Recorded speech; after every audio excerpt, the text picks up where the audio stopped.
Assalamualaikum warahmatullahi wabarakatuh. Alhamdulillahirabbil alamin. Wa bihi nasta'in wa ala umuriddin. Wa sallallahu wasallam ala asrofil anbiya'i wal mursalin. Sayyidina wa maulana Muhammadin wa ala alihi washabihi ajmain. Dumateng Bapak Ibu, adik-adik sedulur. Dipun tepangaken nggih, kula menika ingkang diwastani Raden Pentul. Ananging kawula menika namung nggambaraken Raden Pentul. Raden Pentul zaman sewawi menika saking tanah Segara.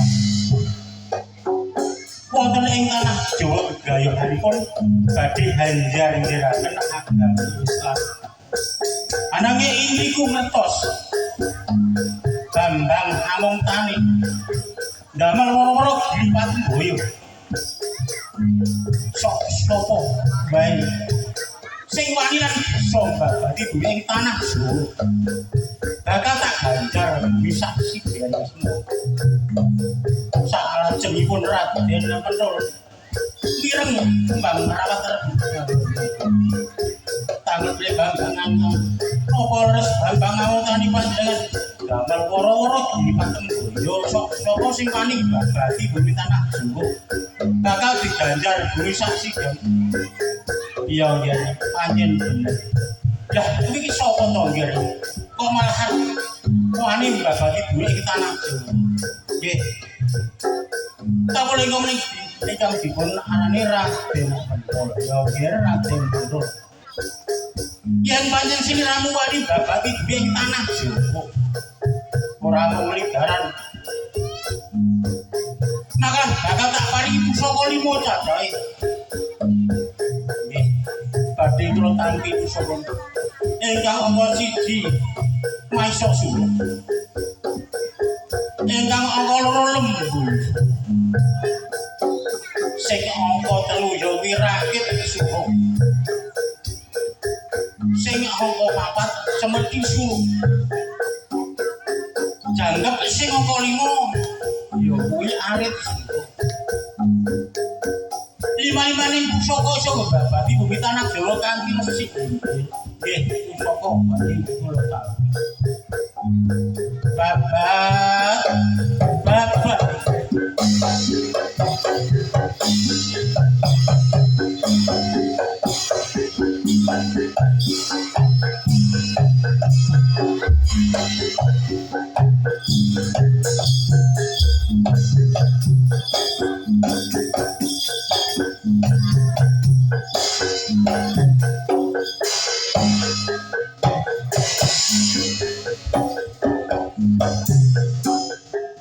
Babat Raden penuh dipun kali sakler putane Demak Bengko. Ngriku dipun kali babat Raden penuh dipanggi dening Jempri Prayangan sedaya. Sami manggi dening Raden penuh. Salah setunggalipun tenah ratu Jin ingkang menawi Jin Joko lan Joko Ludro. Ngriku ndadosaken peperangan ingkang ageng sanget. Jempri Prayangan sami kawan sedaya kami nyuwun gesang njaluk mati. Nanging Raden Penul boten mateni dening Jempri menika. Malah didamel dadosake reh-rehaning Raden Pentul. Raden Pentul, aku njaluk mati njaluk urip Raden Pentul. Aku mbok kongkon apa wae, aku gelem ya yen kaya mangkon kuwi dadi reh-rehanku. Mengalir Raden Pentul anggenipun babat wonten gunggul ingkang ageng sanget. Wonten kewan ingkang ageng sanget. Pelajar ingkang tani nggih menika kewan gajah. Ya, besok rejane zaman Katro Desa Gajah.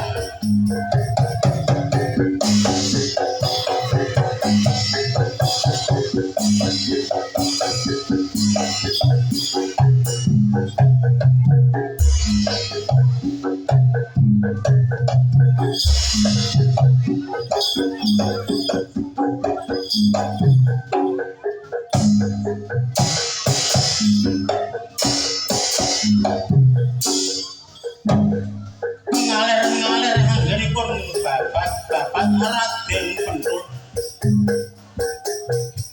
Ngriku wertos wonten wit ingkang ageng sanget. Ngandhap wonten toyanipun wit punika ronipun sami dawah. Pating rembang. Ya. Kae katon ana wit gedhi ning ngisor ana banyu. Napa godhong iki padha tiba pating rembang. Iso kanggo pengeling-eling besok anak putuwi. Kene Katro Desa Cangkring Rembang.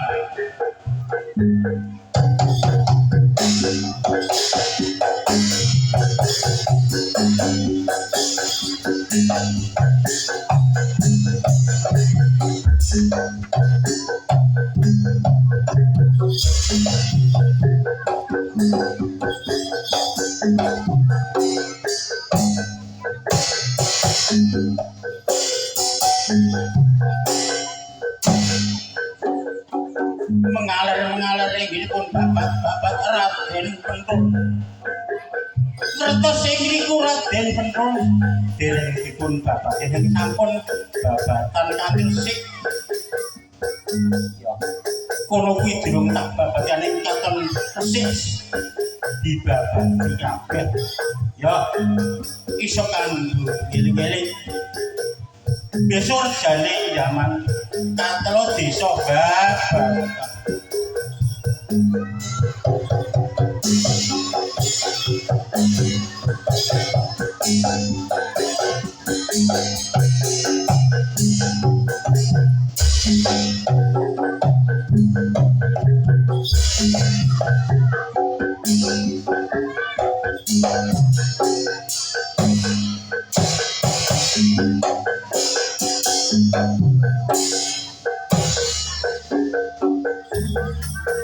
mengalir-ngalir inggihipun babat-babat Raden Kuntul niku ngertos wonten wit ingkang ageng sanget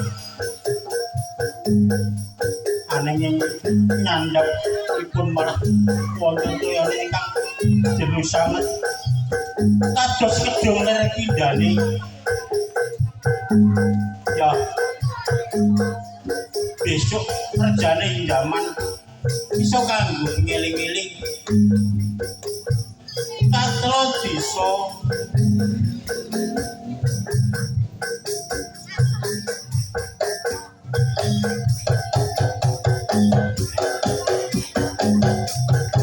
ingriku Raden menung sasampunipun wonten kedung wanu ngalir terus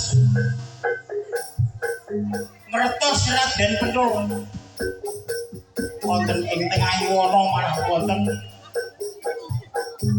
tugu ingkang ageng sanget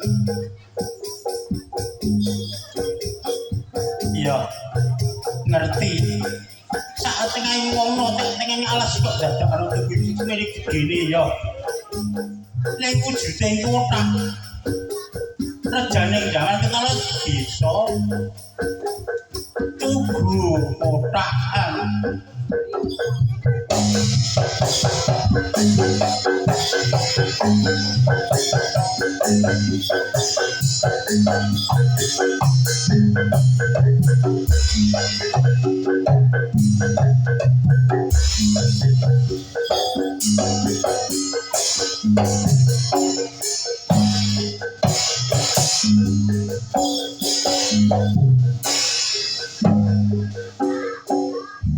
terus mengalir mengitan Raden Pentul anggenipun babat-babat munggah gunung medun gunung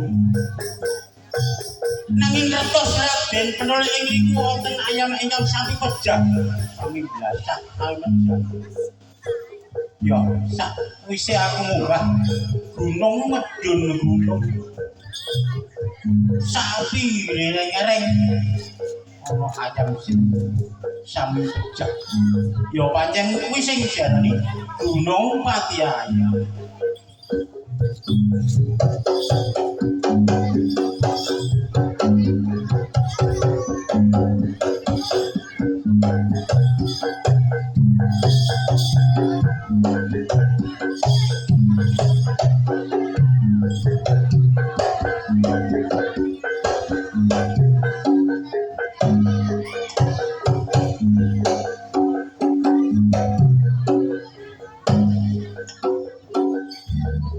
Raden Pentul munggah medun gunung ing riku saya Raden Pentul ngertos wonten guwa Raden Pentul mlebet wonten sak mlebeting guwa saya Raden Pentul malah nendra Raden Pentul ing riku Raden Pentul ya mena ngimpi pinanggih wanidya ingkang ayu sanget wanidya menika dipun para-para dening Raden Pentul ngantos ngedalaken komonipun komo dipun krik-krik dibucal wonten sak ngering-ngering belum salah kendhapan dados asu brang-yung-yang Sigem Sinarito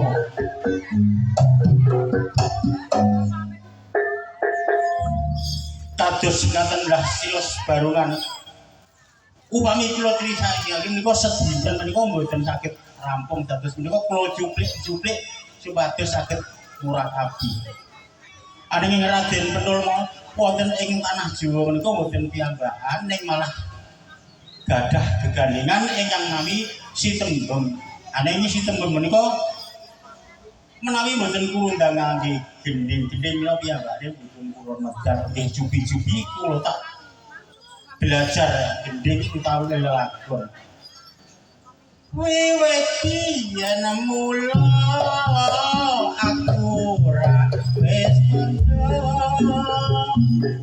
aku wis tanpa boyo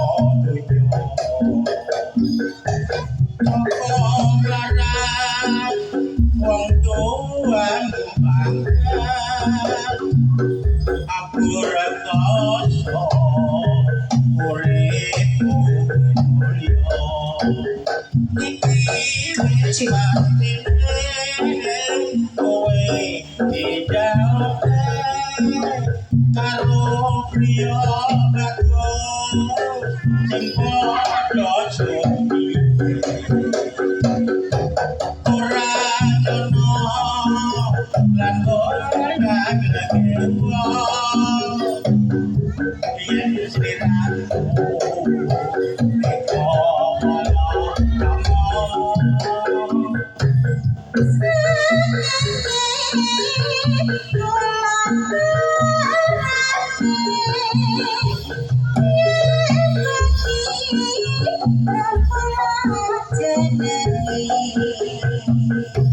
kaya kene rasane wong ra duwe tresno tulus kok anggap sepele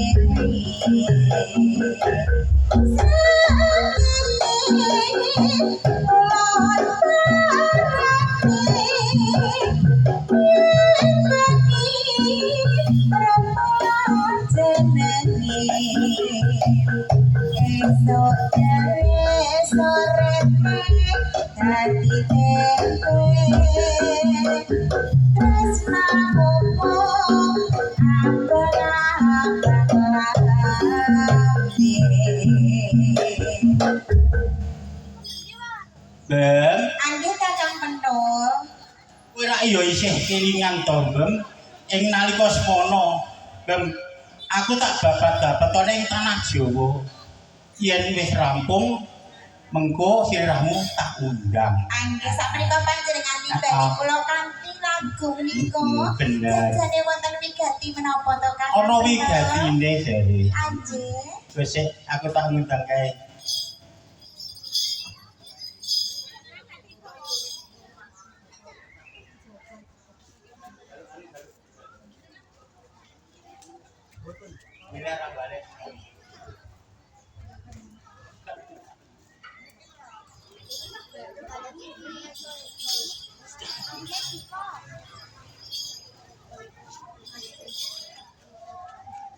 Sliramu ki mau di katimbalan dening Bapak Setyo Budi. Anggih.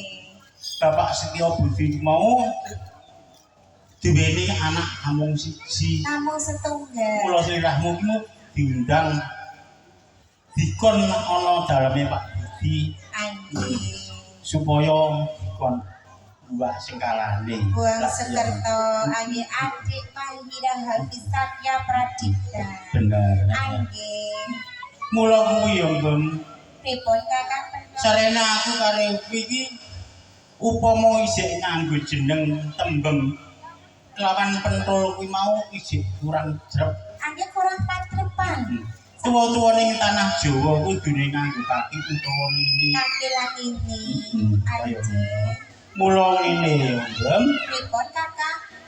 Sak mangsa-mangsa kok sak wektu-wektu bakal ana wong njaluk pitulungan. Mula kuwi panjenenganmu tak paringi asma Nini Legeye. Ini legeye. Anggih Kakang. Aku kaki legeye. Kaki legeye dalan ini legeye. Anggih nek mekaten lagi sampun jumbo kalian kadana. Yen mengkene wonten kadang gesang wonten tanah Jawa ingkang nyuwun pitulungan lagi mboten kuciwan. Ora kuciwan. Anggih. Anane kaki legeye. Kepiye? Sajake wonten perjake nang ganter-ganter. Bakal ana tamu kaya Nini Legeye. Coba dicari ya. Yang mereka ketinggalan yang tanah Ya, ya. perjak sing ganter-ganter sampai saya banter. Iya, iya. Kakak uang ngetang. Ibu biyote mawon tamu ingkang rawuh wonten napa panjenengan kaluan kula menika angger kae. Iya, iya.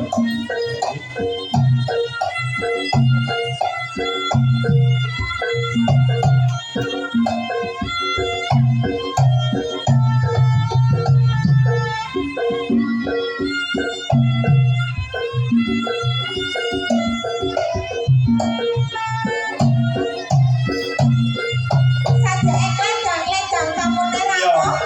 Kae jen. Aku wis katon ya. Ora boten kae cetak kan Iya. iki.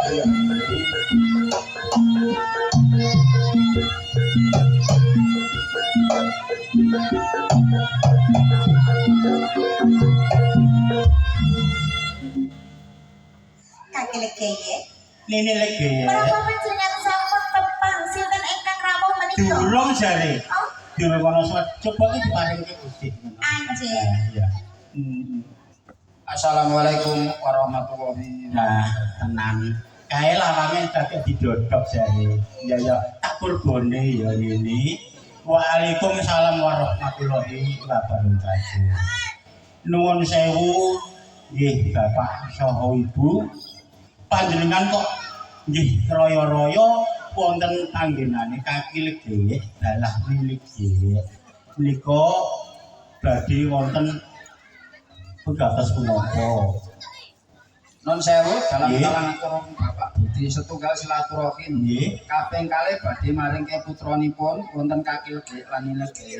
Oh. Amargi nika boten kagungan sanak kadang nggih menika diastani undang lanting. Oh. Pun ruwat Kaki Legeye lan Legeye. Oh, berarti. Bapak namipun sinten, Bapak? Bapak Budi. Ibu sinten? Ibu saya Sulistiani. Oh, nggih. Putra sinten namipun? Oh, nggih. Panjenengan Bapak Budi dalah Ibu badhe hanitepake dumateng Kaki Legeye menika napa sampun ikhlas? Kelas. Sampun ikhlas. Nini Legeye apa ya sliramu ora ya kepengin kenalan to? Kita kula sampun mira tamu menika Bapak Setyo Budi dalah Ibu. Badhe nitipake putranipun ingkang Nandang Sukerto Untanganten kados mekaten. Anjing. Ya ya. Nggih Bapak Budi saha Ibu. Panjenengan badhe nitipake putra monggo kula aturi ini kae iki. Nah. Bapak Budi saha Ibu. Panjenengan ampun kuatos malah kula ringkuh kados dening putraning kawula piyambak. Bapak Budi saha Ibu. Mbok bilih iya tasih wonten penggawean monggo kula aturi kundur. Assalamualaikum warahmatullahi wabarakatuh. Waalaikumsalam warahmatullahi wabarakatuh.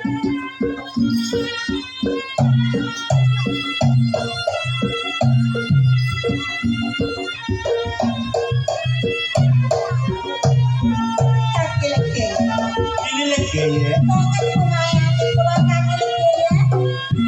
Sapunika panjenengan kaliyan kula pun gadah putra. Senajan tanamo putra titipan, bakal kula blawetah kloroko kados anak kula Ya piyambak. yo makane kaya mulo kuwi ngeling-eling kaya ini Legeye. Lem jujuran karo aku ana 20 taun selawase nanging ora duweni biji. Anang iki malah diparingi putra malah darima. Aki leres menika. Ananging ngene yo ini Pun Kaki bocah Legeye. iki duweni sengkala. Anjing. Mula aja ayem-ayem, aja seneng-seneng. Mula ngene yo ini aku tulung jipukno pusakaku sing tak ndelenge rak kae yo Oh, ini. Ya. pustaka. Iya. Pustaka Jawa.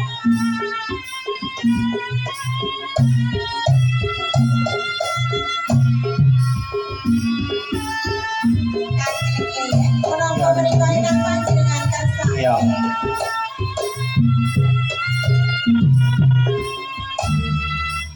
Nini Legeye. Kaki Legeye.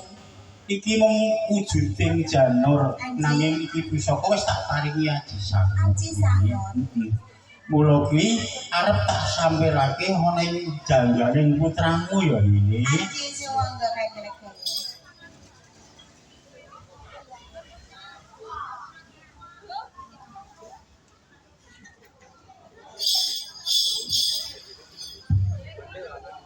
Kaki Legeye. Nini Legeye, piye ini? Sasampunipun putra panjenengan kalian kula menika dikalungi janur kuning. Lah kok pasariyane tansah cemplorot. Tambah sumur ari Kaki Iya. Legeye. Pancen bener kandhamu ya ini. Anjing. Pusaka iki iso kanggo njatakake karo bocah iki supaya kuwi lijeng slamet ora ana lebida sawiji apa. Oh, kados mekaten. Mula ngono ya ini ora mung kuwi ini, ora mung kuwi. Raja, Bocah iki arep tak samarake uga niki jenengane. Campur lagu. Gantes dijuluk. Iya. Oh, nggih. Supaya wilujeng slamet kalis ora ana sandikala siji apa. Kados mekaten. Ya.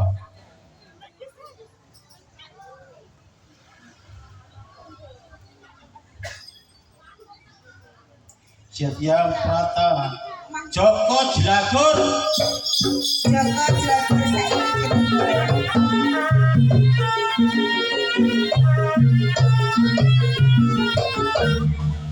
Nini Legeye saiki. sakwise kuwi mau adang setengah kilo wis cukup saiki tambah warga Nggih. duwening putra tambah setengah kilo dadine sekilo mula aku tak lunga ring kutha raja nyambut gawe ya ini kepiye Amargi bab sandang pangan lan papan menika sampun dados tanggung jawab panjenengan Kaya kangge mangkono. kula keluarga. Mbok menawi badhe tindak wonten putra raja kula ngesah kemawon. Nah, Ananging panjenengan ugi mangertosi. kepiye Yen kula menika dados ibu nembe kemawon. Dados mbok menawi panjenengan tindak kula nyuwun kanca rawang kagem jagi oh keselamatan iya ya Joko Jlagur. kanca jaluk kanca tanggane ngono Kakileken. ya Kula nyuwun kalian panjenengan. Panjenengan lagi emot yen Ah. tasih Joko Oh iya, Jlagur iya, menika iya. kagungan sedulur. aku eling ya ya mula ya nini legeye Anggih kakileken. Joko Jlagur iki mau duweni sedulur tuwa sing ora katon iki. Mula kuwi arep tak ciptakake dadi badan sing kasar supaya tak nganggo kancani supaya wilujeng slamet ora ana beda siji apa ya nggih. Upama tak dadekake badan sing kasar apa ya ora wedi ya nggih. Boten kakileken ya awet kula ingkang nyuwun kanca rawang menika kakileken ya. Oh iya iya. Ya wis melu-melu dedonga ya nggih. Anjing kakileken ya.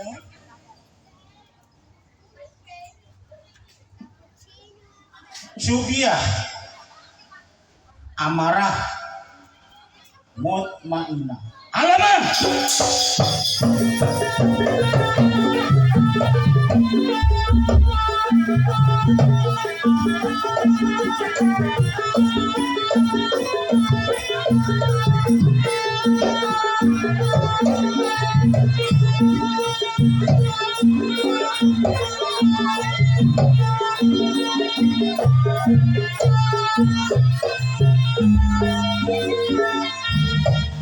Subiah amarah mutmainah alama lirahmu tak kon njogo sadulur anom Joko Jlagur ya sanggup ya. Ya, yen pancen sliramu sanggup jogone iki wonten Nini Legeye. Kakileken. Aku jaluk pamit marang sliramu. Mbok menawa ngomah iki ana bebaya apa wae. Nyebuta Nini Aki Legeye gedruka lemah kaping 3 ya Nini. Nesta akan jawab Ya, panjenengan kakileken. aku jaluk pamit ya Nini. Antum selamat Ya, ngantos ya. atas kakileken ya.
Sufia amarawut mainan lan alwama.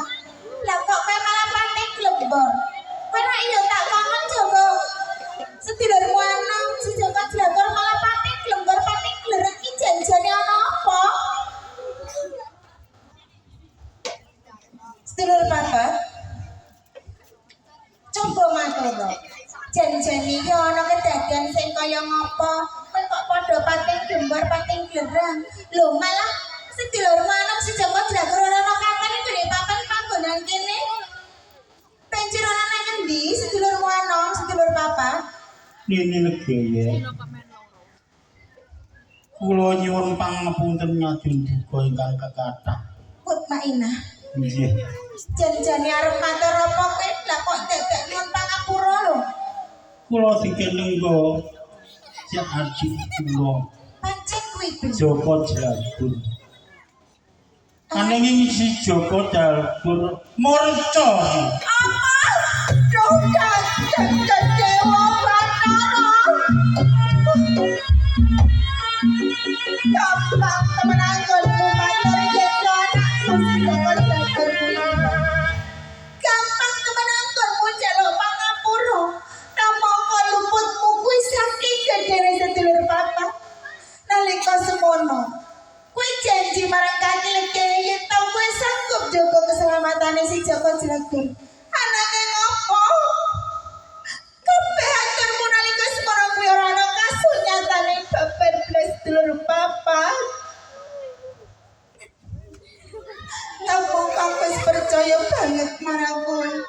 Yen to kowe sepihak marang alu amalan mutmainah kuwi bisa njaga putraku. Ananging kenapa ana kedadian sing kaya mengkene sedulur papa mutmainah. Aku wis percaya banget marang kowe mutmainah. Tak kira kowe iso luwih tanggung jawab karo sedulurmu anakku ananging apa? Yen to saiki dina kowe tak kon goleki nang ndi papat dununge sedulur manuk. Apa ya kowe bisa sedulur papat? Saged. Lan nek kowe matur saged, kenapa nganti si Joko Jalbur kuwi ati saka nggone papan panggonan kene sedulur papat?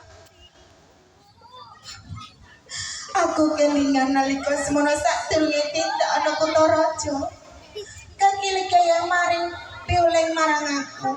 Yen to ana bebaya nang ngene papan panggonan kene lan aku kelawan sedulur papat ora iso mutasi. Aku kudu nimbali asmane kaki legaya. Kaping 3 kanthi kejruk bantala uga kaping 3. Tak kira sing iso mudhari perkara iki ya mung kaki legaya sawiji. Kaki legaya enggal kondur kaki legaya.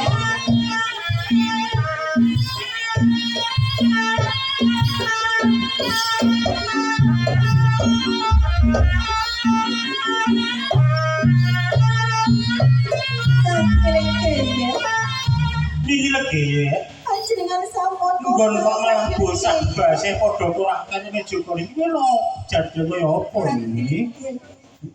Wonten kedadosan ingkang boten kula kalian panjenengan kersake kaki lagi.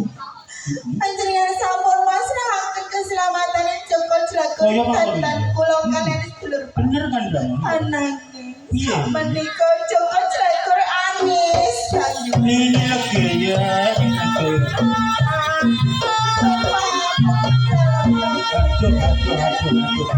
Kepiye to iki? Putra ki mung putra titipan iki.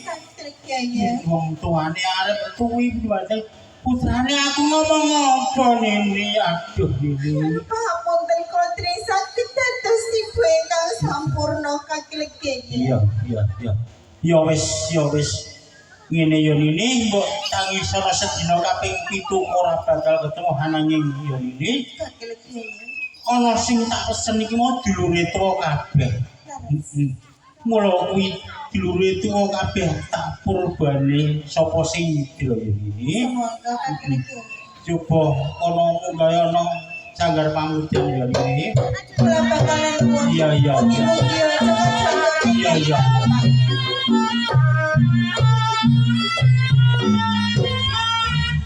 Supaya amarah mutmainah lan alwama.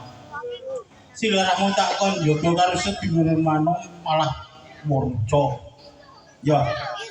Ora dadi boyo pangapa, mula kowe kabeh sing mangerteni sing idra karo putraku. Pumpung jero kadoh tutut tolong ya.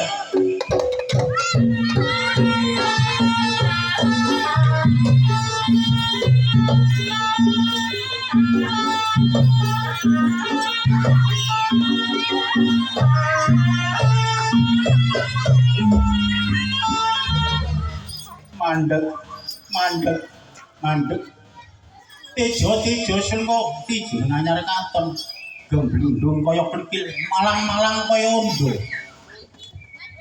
Saka ngendi pirangan wulan sapa sing dadi aranmu ya?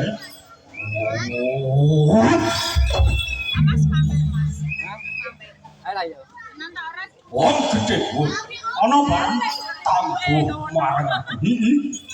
Tanah kuwi Jawa iki ora loro. Ukara dalu. Ya mung sawiji iki. Sing kena diarani Srai Bathara Kala Blak Sayuta. Welandana Raden Gembong kami sing diarani. Ya balik sapa gedhe kuwi. Sapa di papan panggonan. Ya yen tambuh marang aku ya aku sing darani kakilik biye dalah aku biye ulah dalah ngeras pandas kebenaran wae biswat war karo aku ya yo ing papan kene aku arep nagih janji marang kowe nalika sejarah tanah Pulau Jawa jadang pangane Sri Bathara Kala Blak Sayuta kakilik biye aku arep dongengake sawetara. Nalika jadang pangane Sri Bathara Kala Blak Sayuta. Siji 6 7 pamungkas. Iki si Adam lan Ibu Kala. Kaya ngono. Sing nandhang sing lali-lali. Yen ora wong sekalange. Tak ngomong sok kakilik. Ya, apa sik kelingan kakilik. Ya. Aku isih kelingan mula ya kakilik piye. Sawena-sawentara supaya amarah mutmainah lan halumat. Yen pancen bener iki sing idra karo putra-putraku kabeh, karo putraku kula kuwi. Kuwi mangsa dadi sedulure tuwa. Wis mangerteni iki sing idra. Kula nggih lebonana minangka kanggo kekuatane nggih.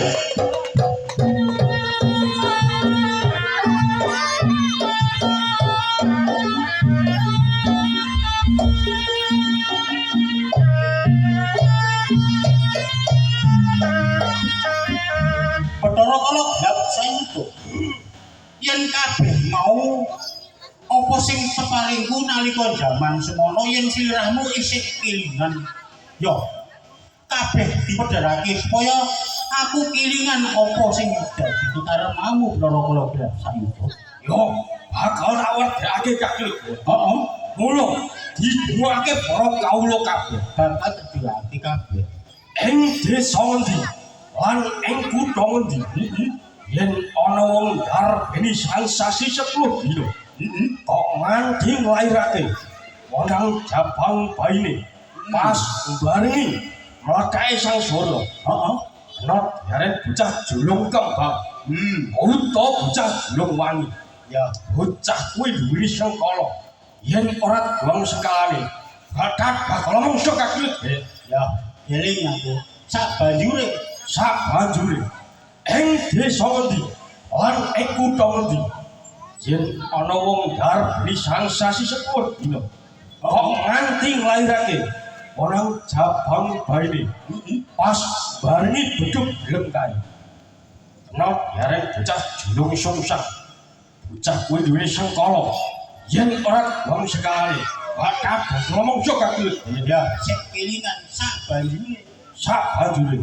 ing desa endi lan ing kutha endi yen ana wong darbeni sasi 10 dina kok nganti nglairake orang jabang baine pas barengi angslup ing surga kena diare bocah julung caplok utawa bocah julung sarap kabeh bocah kuwi duwe sengkala yen ora wong sekali bakal mungsuh kakilik ya sik kelingan sing angka 4 ing desa endi lan ing kutha endi yen ana wong duwe putra mung siji cacahe yen lanang menop dari bocah ontang-anting ya yen wadon menop dari bocah unting-unting bocah kuwi duwe sengkala yen ora wong sengalane bakal mungsuh kakilik ya sing kelingan sing angka 5 ing desa endi lan ing kutha endi yen ana wong duweni putra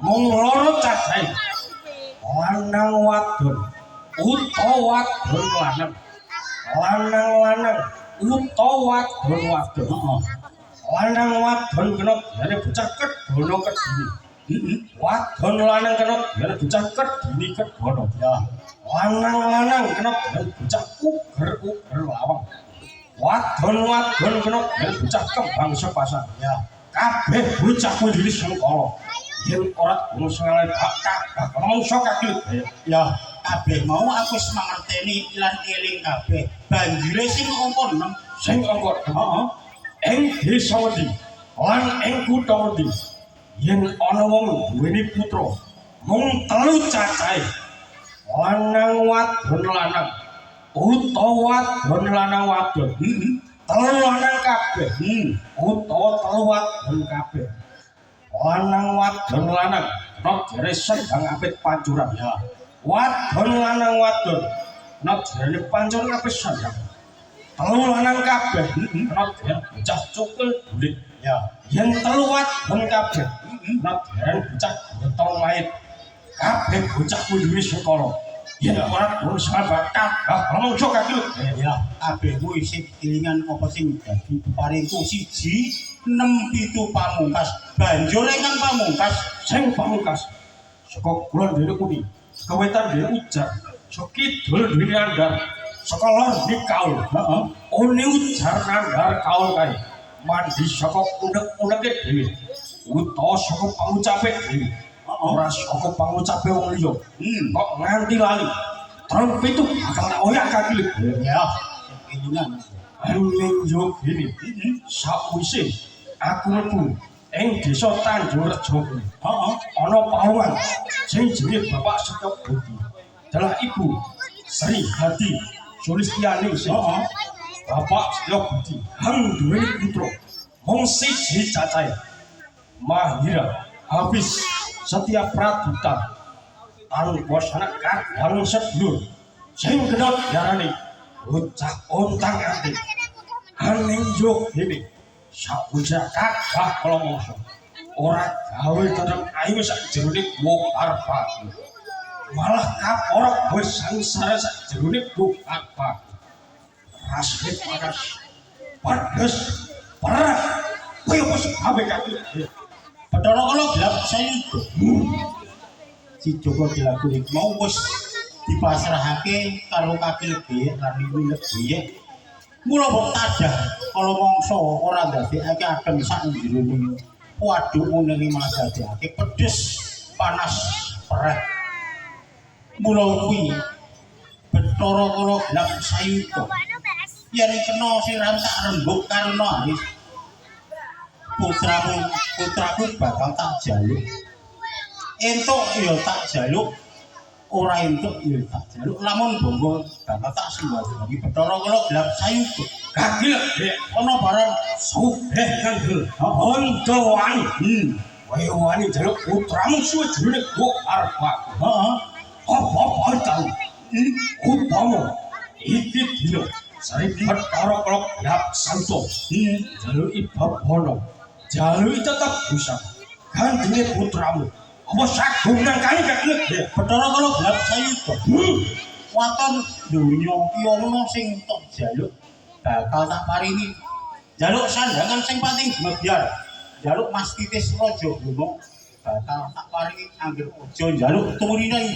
lintang awan rembulan Bathara kala gelap sayuda kaki ana barang romono gobokmu lan nombe Pak aku ora njaluk Mas Beces Raja Brana ngurune lintang awan rembulan kuwi ora utawa busana sepate bebyar kuwi ora banjur rehme aku njaluk gandine putramu raga kekandilan Jawa sing kepanjenengan suku minangka gandine raga kekandilan Jawa sing kepanjenengan suku sing kanggo sarwa seta kang aran pitik putih siji cacahe wis sing kapisan sing kaloro rasa pitra sak burune sing katelu mori putih sak dedek sak pengawe ora iso ora sore yen kaki saguh wujudi panjenengan sering Bathara Kala gelap saito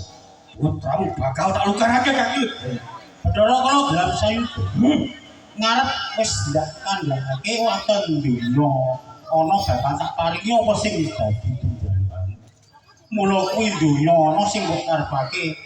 Mula ndang ultahno bakal tak paringi apa sing wis dadi tunggalmu ya. kaki Ana barang yen mangkono panjenengan heeh ora usah sesuai sakit putramu suwe jenenge mbok arepake kundula sajagah tambano tak tambani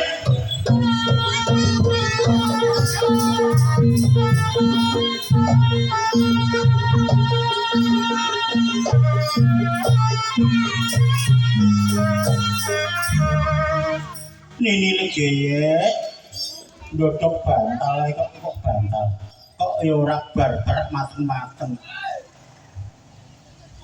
Nini wah piye wis mateng bantale Kaki legeye menika panjenengan lagi putus kula wonten sanggar pangiji. kaya mangkono Angge kula sampun ditunggu marang Gusti ingkang akarya jagat. kaya mangkono Lah pripun kaki legeye? apa ya ora nyawang esem lan gumuyu kula nini Angge kula menika nyawang esem kuy-muyu kaki legeye ananging menapa Joko Jagir menika sampun kepanggih kaki legeye. iya wis ketemu jare nyoh sawangen ini Joko Jagir anakku le. Terus menika Joko Jagir kaki legeye. iya iya ora dadi koyo sadonge ning kene lho ini ini dadi katon kae nek di spotting gitu YouTube. iya Angge kaki legeye panjenengan menika nemokake Joko Jagir wonten pundi? Wong nek wau meniku kula sampun ngucali kalian sedulur papat boten kepanggih kaki legeye. iya kuwi mau digondol ning barani sing ora katon Oh, kadis mekaten. mulu sing iso nemokno ya para sedulur to kabeh Oh, kadis mekaten. Ananging sak menika lak nggih sampun kalih saking sami kula. Menika ingkang kula susun kaki legeye.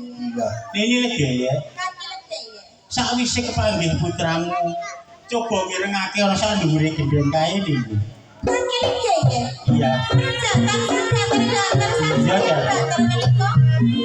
Malah kaporo, kopi bersambut, ledak-ledak sing ketika tahu menika. iya coba bilang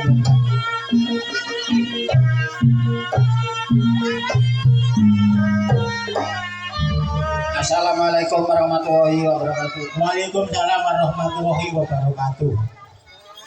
Bapak saha ibu kok malah beto dotong-dotong kados mekaten wonten dalem kaki legeye dalah niki. Menika wonten wigatos menapa badhe zaman menapa? Sewu dalam kalangatur Bapak Nggih. Budi setunggal silaturahim kaping kalih badhe maringi bebungah utawi tetebusan wonten kaki legeye. Kok kaya gadhekke iki nggih. Bare badhe paring sedekah kalian kaki legeye dalah niki legeye. Terus Bapak saha ibu paring sedekah menika sampun ikhlas Bapak. ikhlas lahir Sampun batin. ikhlas ya Ibu. Nggih. Ini legeye kaya ditampani selak mesakno bentoyong kaya mangkono kok ya.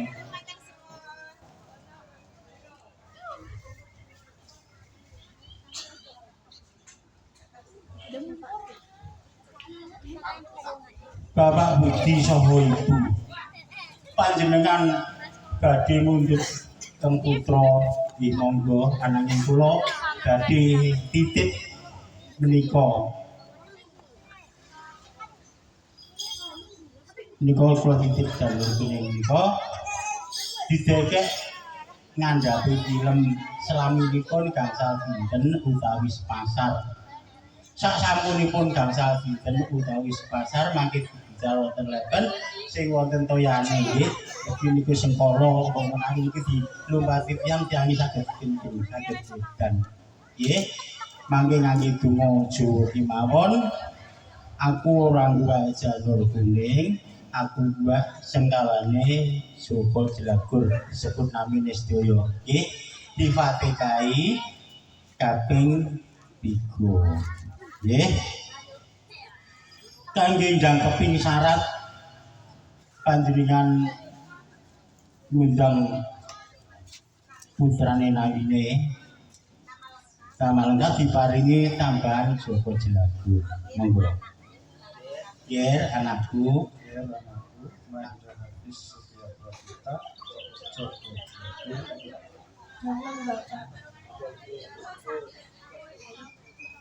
Ger anakku Mahendra Hafiz Setia Pradita Joko Jelagu. sedaya sampun lengkap tapi legeye adalah legeye namung dedonga dadosa bocah ingkang soleh sageta wangsul bali sekulan malih dadosa pituhu dumateng tiyang sepuh lan bapa gurune nggih sumangga saling kalih bapak lan ibu. Bapak saha ibu yen sampun rampung mbok yen sampun wonten pendamelan monggo kula aturi kundur. Assalamualaikum warahmatullahi wabarakatuh. Waalaikumsalam.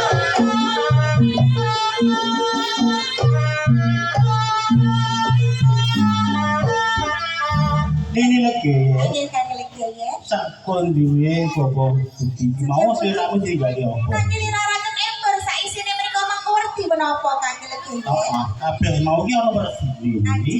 Endor tegese bapak bisa keluarga iki ngemborake arep natakake putrane lan arep ruwat mergo diparingi widya slamet kondo karo sarak sedhire kabeh. Angge lah kok wonten beras kuning mereka Beras mangkurti kuning menapa. tegese bapak bisa keluarga wis ngeneng-ngenengake sok kapan putraku tetakan bapak tak buat sengkalane supaya ora ono rido siji apa iki. Angge wonten kembang setaman. Kembang menika, setaman Kaki Legi. bapak budi sakeluarga mau eman karo keluargane kabeh aja nganti ana beda sawiji apa iki Wonten wajibipun menika kaki legi.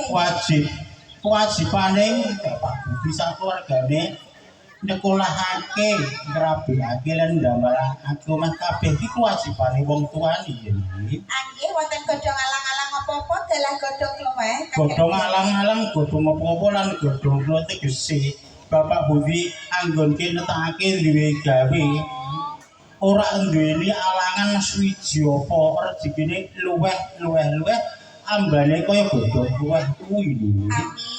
Ingkang pungkasan menika. Wonten pungkasan menika wonten kupat keluaripun kaki legi. Kupat luar tegese bapak budi iki mau anggone ngruwat sengkalene putrane wis luar ora ana beda sawiji apa-apa sinik-senen para wali ingkang sumari wonten ing tanah Jawa sinik-senen kaki danyang wonten bijun iki dipun sikseni dinten pitu pekenan dasar dumawah dinten Selasa Rebo punika Bu Kemis. Mugi diparingana wilujeng selamat saking kersaning Allah. Allahu Akbar. Allahu Akbar.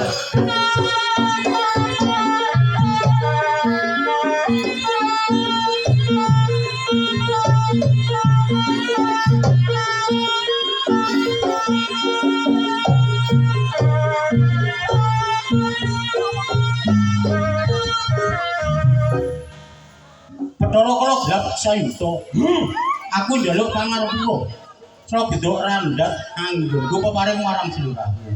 Mula Bathara kala gelap sayuta upama aku njaluk pitulukan marang sliramu apa sanggup ya? Saguh kaki Ya yen pancen sliramu sanggup, yen ana sengkala saka kulon, hak kok saka wetan balik kula. yen ana sengkala saka lor, Hak kok saka kidul balik ngarep. yen ana sengkala saka wetan, Hak kok saka kulon balik ngetan. yen ana sengkala saka kidul. Hak kok saka lor balik ngidul. Kiblat papat wis Jawa tegese ora ana beda sawiji apa.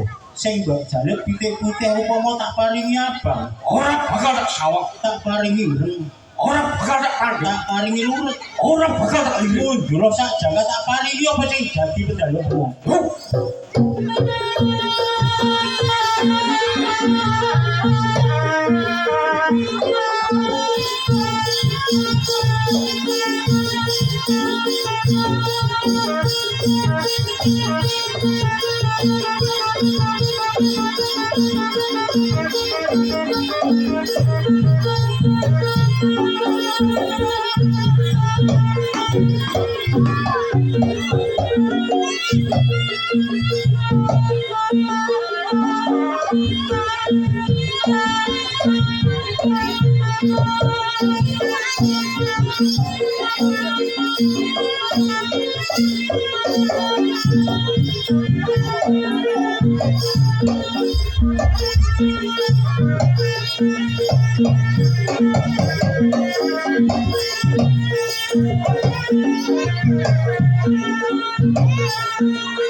Barungan dereng rampung tasih wonten adegan inggih menika jaran